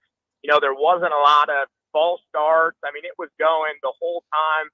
Those guys stayed disciplined. But I want to rewind everybody to the first quarter. Nebraska has it first and goal at the 5-yard line. And at that point in time, Dowdell was running downhill. They were getting 2-3 yards every time they needed it. They did not run the ball 4 consecutive times there. And if there's anything we've learned here recently about analytics, when it's 4th and 2 at the 2-yard line in football, you go for it. And if you don't get it, they're backed all the way up. The crowd was into it. The defense comes onto the field at that point in time. But getting 3 points right there didn't do you anything. You had that. You run the ball down their throat 4 consecutive times. If you punch that thing in, trust your team to get 1 yard each time they have the ball, and we failed to do that. Matt, real quick, you're talking about the drive, the field goal drive, right? Yep, field goal drive in the first quarter. Yep. Oh, and that? Oh, okay, you're going all the way back. Yep. Okay. I'm saying we had it 1st and 5 at the 5-yard line. Right. And we decided to throw, and all they needed to do was control the line of scrimmage, run it down their throat 4 consecutive times, get the ball in the end zone right there. You don't take 3 points at the 2-yard line. Analytics say even on 4th down, you go for that. I was surprised. I Thank you, thought Matt. that was going to be the moment we would see the Heinrich Harburg. the We never Heinrich saw Harburg him. Wildcat. He never came into the game. Yeah, that was He came in for one play, and he was a decoy. Yeah. Oh, he did. He came in for one Okay, play, I and I missed think that. it was in that same series, and he ended up being a decoy. Yeah, I missed that. Yeah, that 2 straight incomplete passes. If I remember right, I'll have to rewatch. I thought that Illinois had good pressure on Rhule on those 2 plays. But yeah, that was a disappointment, right? Because the defense, they give up the Illinois touchdown on their first drive, 6 plays, 78 yards. And then Nebraska just hums down the field. Boom, boom, boom, boom, boom. Yeah. They start at their own 25. They get all the way down to the 3-yard line. And then, incomplete pass. Hull makes the 21-yard field goal. So he makes 1 field goal today. But, yeah, not finishing with 7 there. And yet, they answered it well. They caused the fumble on the next drive. They take the lead. And so very quickly it was like, all right, they figured some stuff out. They responded to some early adversity. But, yeah, not being able to finish there was brutal. Well, tonight was not a good night to be a 7 to 10 point favorite. Stanford went on the road to Syracuse tonight and won 26-24. Wow. In a classic ACC rivalry between the Cardinal and the Orange. So Stanford, who was also, like Illinois, about an 8 to 9 point underdog, goes to the Dome, wins at Syracuse 26-24. That's our Peerless Energy Systems scoreboard, your local compressed air systems experts. Back to the phones. Luke is up next. Hello, Luke. Hey, how you guys doing? Well, it was fun to pretend to drive a truck. Yes. Yeah, no, I hear that. Yeah. A couple things on the game. To start, stupid penalties. I mean, we had 3 or 2 hands to the face, and then we had one where we were punching the running back. Very undisciplined. I yes. wasn't very impressed with that. Thank you, Luke, for bringing that up. We had not brought that up. Thank you. Yeah, there were 4 penalties, 4 15-yard penalties tonight on the defense. Just that was just a total lack of discipline. And I wonder how much of that was frustration. Dude, the replay of that is just ridiculous. It's just this huge group of people, and he's just punching. And the play's It's over. well done. The Come play on. is over. Pull your head out of your rear end. Good Lord. Yeah, I mean, say what you want about the refs. I think they were a little one-sided, but the big calls that they were hitting on us, they were absolutely right. And so the other thing I got, the secondary, I think we had a lot of soft coverage. I mean, especially in the first half, we'd get them to like third and 8, 3rd and 10, and he'd find a pass wide open and get the first down. They kept hitting with that. The other thing too, 4th and 3, you got a backup kicker in. Yeah. You know, if it's beyond extra point range in the fourth quarter, you know, that's a 50-50 shot. You might as well go for it. You give them back, even if they do get it. But I wasn't very impressed with that call. And, I mean, I'll give props to the defense. They played well, but they showed a stat on TV in the third quarter. Defense was on for like 13 minutes. That wears you out. You could especially see it in overtime. They scored in 2 plays, and their defense was ready to go when we were in overtime. Yes, they were. Yes, they were. That's all I got. But Appreciate it. Hey, you looked it up during one of the commercials. Yeah. What was the penalty yardage on personal fouls? Was it 60 yards? There were 4. There were 4 15-yard. Gross. One of them ended up being a 14-yarder because it was half the distance, so it was 59 yards. That's disgusting. Yeah. That is absolute. And again, they got away with a face mask. So that number could have been 74 yards, right? Yeah, it would have been 74 yards. 5 penalties for 74 yards. Apparently, we weren't saying that he was punching the running back. He was punching the ball. He was punching for the ball, but the play was over. Right, the play was over. Yeah, it was you can't still do a that. stupid play. Yeah, because the play's over. The whistle is blown. Guess what? Next play. Yeah, absolutely. So, no, we weren't saying he was punching the running back. No, He was punching I was at describing the ball. visual. Yeah, the visual of it, because it's like this wide it just shot. looks- You can. Yeah, you can't do that. The play was over. You can't do that. One game right now, fourth quarter. San Jose State is leading Washington State. Battle of the Unbeatens, 38-31 over on the CW network. If you want to watch some late night football, brought to you by Peerless Energy Systems, your local compressed air system experts. A lot of people obviously have brought up Foley tonight. The special teams, and we focus so much on the kicker. The return game, garbage once again. And I know some were saying, kick it out of the end zone. I just don't think that they have a kicker that can. I don't think that they're trying to kick it short and defend it. They're not doing a very good job. Buschini had one where he just punted it and it had no hang time and it got to the return. That was the one, that.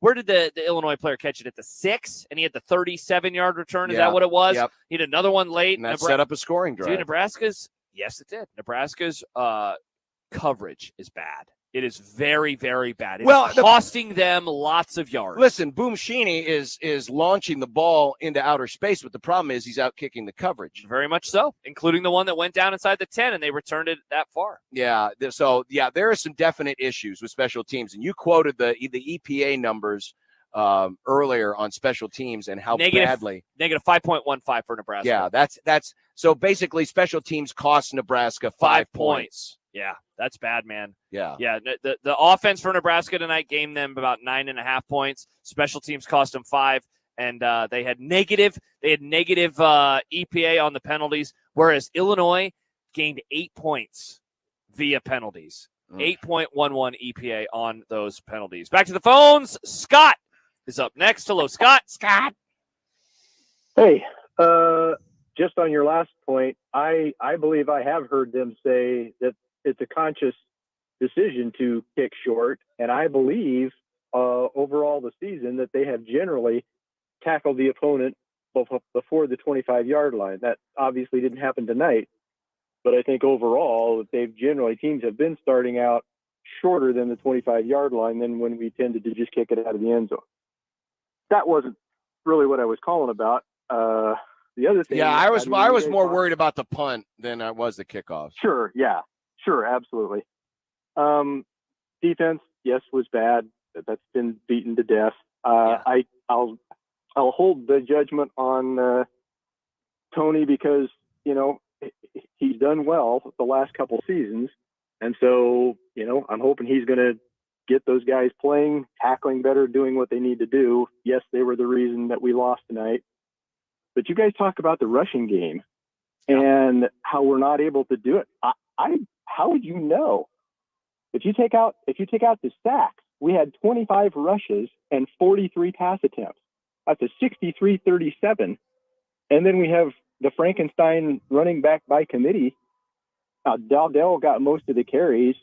I'm honestly an Emmett Johnson fan. I think he's the best overall back we have. He got in there a couple 3 times and they ran passes. He ran forward a couple 3 yards, turned around and said, got ignored. But the one guy mentioned earlier, I think the third quarter basically spelled the game for us. Our defense was on the field almost the entire third quarter, and I think it took it out of them. And our offense could not. I mean, they scored quickly when they scored, but sometimes you got to run the ball a little bit and establish it in order to get there. I mean, in the Osborne teams of old, there were frequently times where they'd run 2 yards, 3 yards, 4 yards, not be able to get first downs. But in the fourth quarter, then that turns into 5 yards, 6 yards, but we never get there because we don't rush the ball enough times to do it. We had 25 rushes if you take out the sacks. And 28 rushes if you take out the sacks. Okay, well they had 28. Okay. You must have been looking at different stats apparently than what I was looking. There was at. 33 overall rushing attempts, 5 sacks, so that's 28. I've already done the math. 94 yards without the sack yards added. That's 3.35 yards per rush.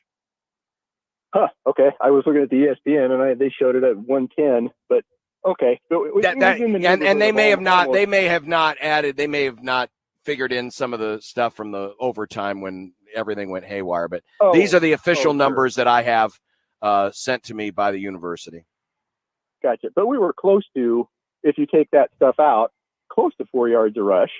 That's not good enough. Yeah, that's a really bad yard per carry. You're really rounding up here. You're really rounding up. I just said 3.35. That's not 4. That rounds down to 3. Not rounds up to 4. Again, I was looking at the numbers that I had, but again, That's like fine. I say, how will you know when you only rush it 20 some time, and you have and when you have 3 or 4 running backs splitting all the rushes? But Scott, they didn't do that tonight, though, man. They only had 2 guys carry the ball in terms of running backs, and one of them was the guy who did it the majority of the game. Right. Yeah. And again, I'm Dowdell's a battering ram, but he's not my favorite. But I just sometimes I think even if you're not gaining as many yards as you think, you have to keep at it, especially when you need to help your defense and you need to burn a little clock.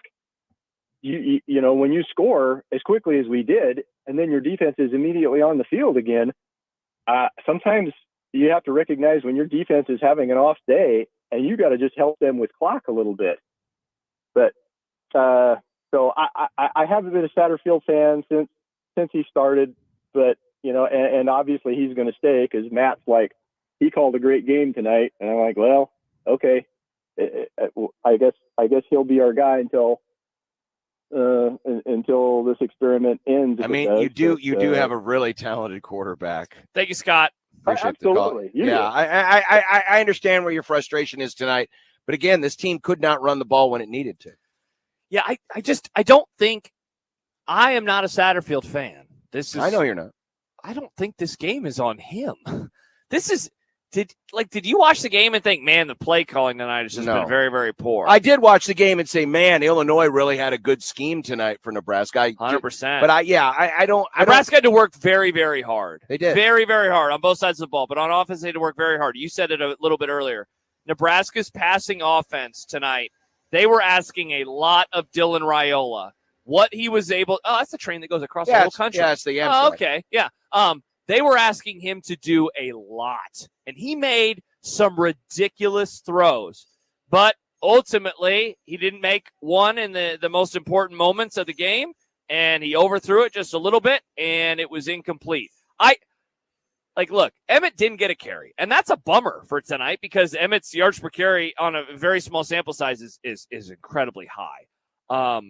That said, I do think that there are a lot of issues with the running game. And so I'm a believer in that. I'm a believer in that the running game is going to be a problem and that if they would have just ran their head against the wall over and over and over, that it wouldn't have been a good thing. We have one final segment coming up, so we'll get to as many calls as we can in that final segment. Tonight on the big league scoreboard, in the games Baseball? that matter. Yes. Well, we don't have many college football games on our Peerless Energy System scoreboard, and I just quoted the others. Yeah. Orioles whipped up on the Tigers tonight.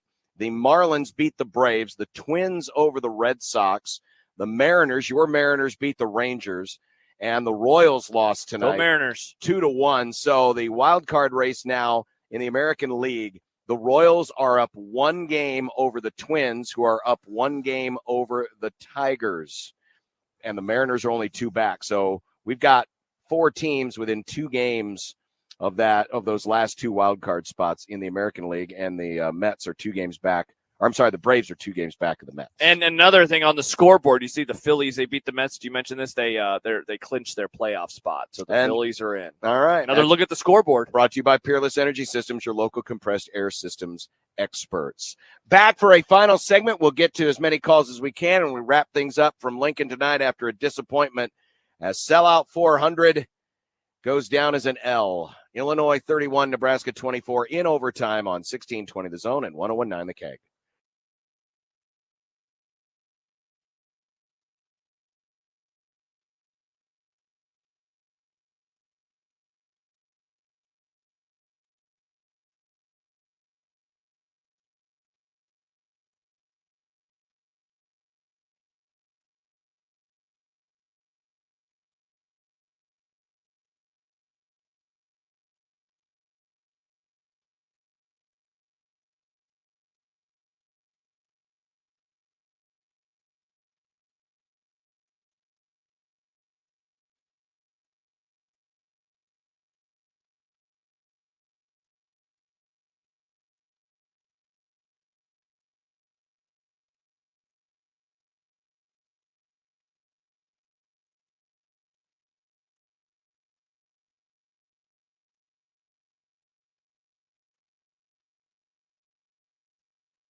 Welcome back.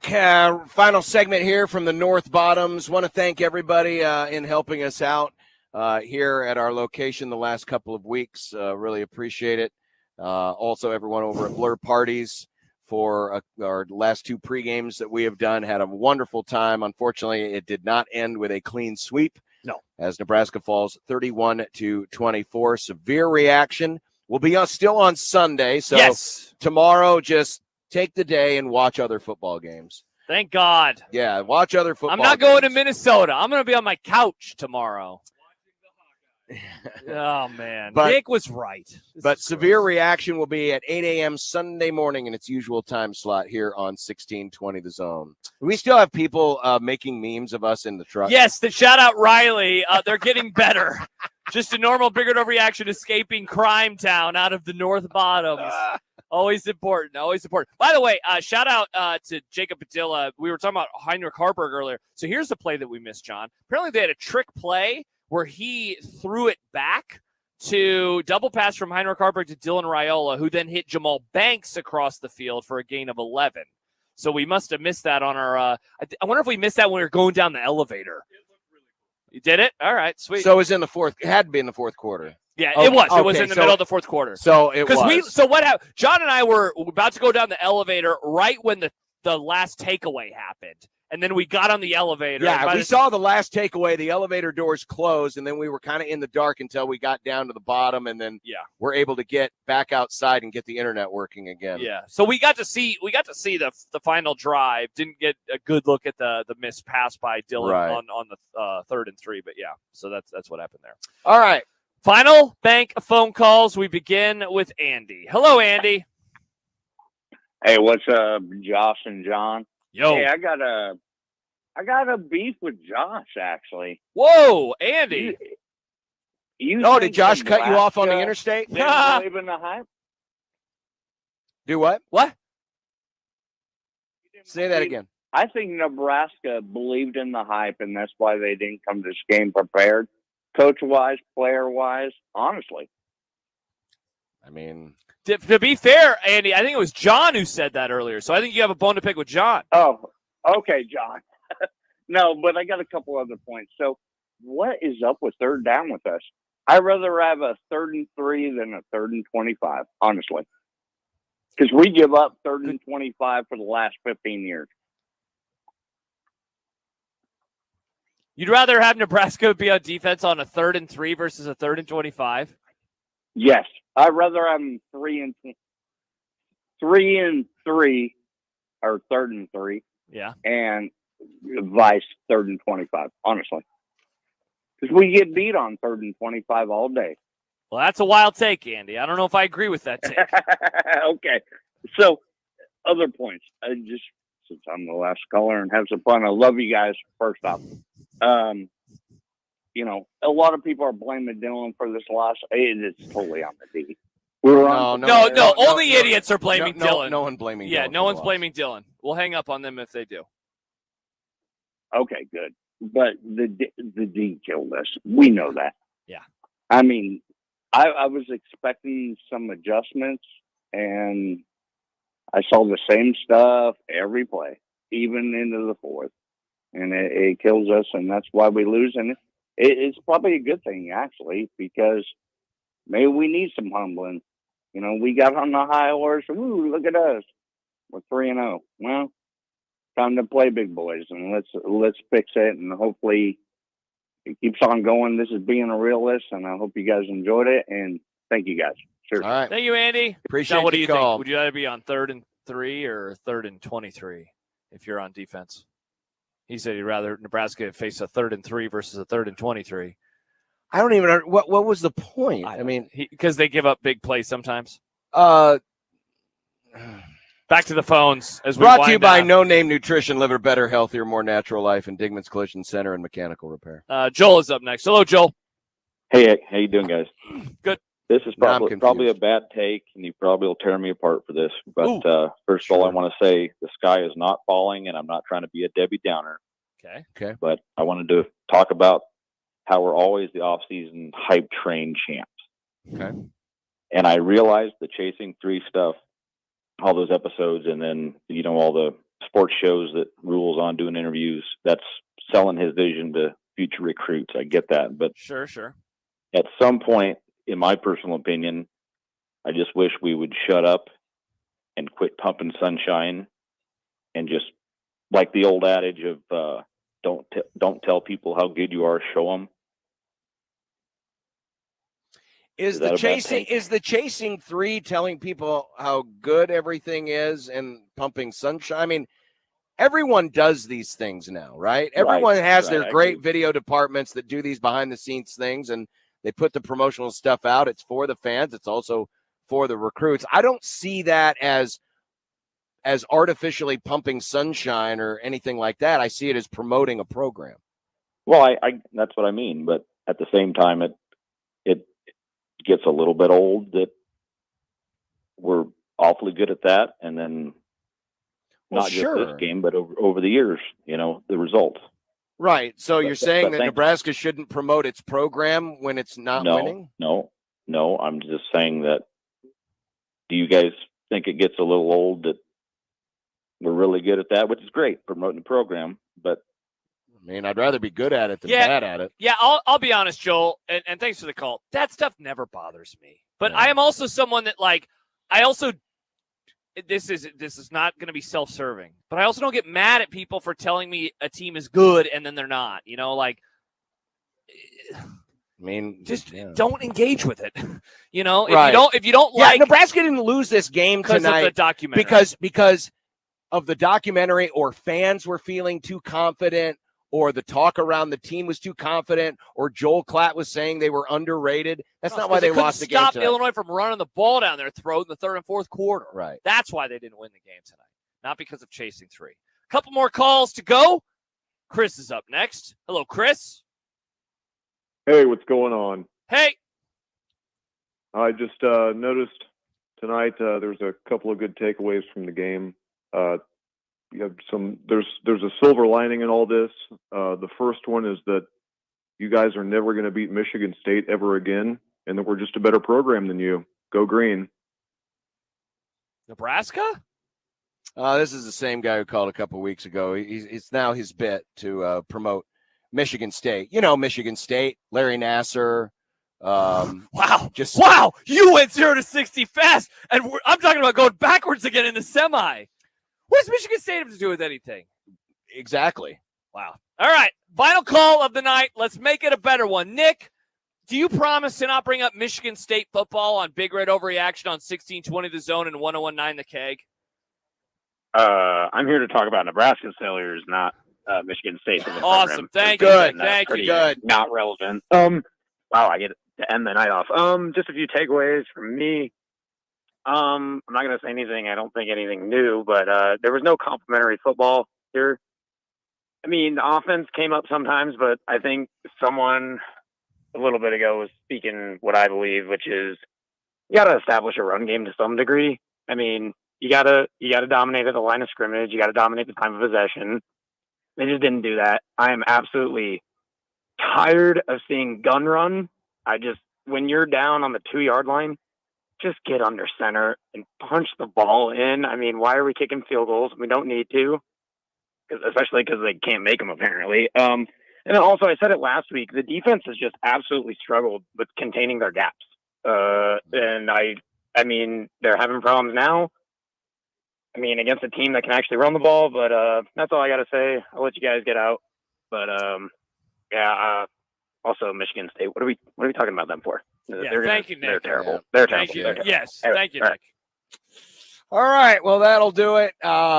Plenty to unpack next week. Thank God we have an extra day. I mean, that's the one good thing about this game being on a Friday is that we've got an extra day to just unravel, figure it out. Well, unravel. Yeah, we're totally unraveled now. And absorb it and then find out more about the team next week. I think, it's a great spot. It's or an interesting spot, rather. And even though Purdue's not a good football team right now, it is going to be a challenge because it is going to be on the road. So it's the first time these guys go on the road. They're not going to have the loud atmosphere at their backs.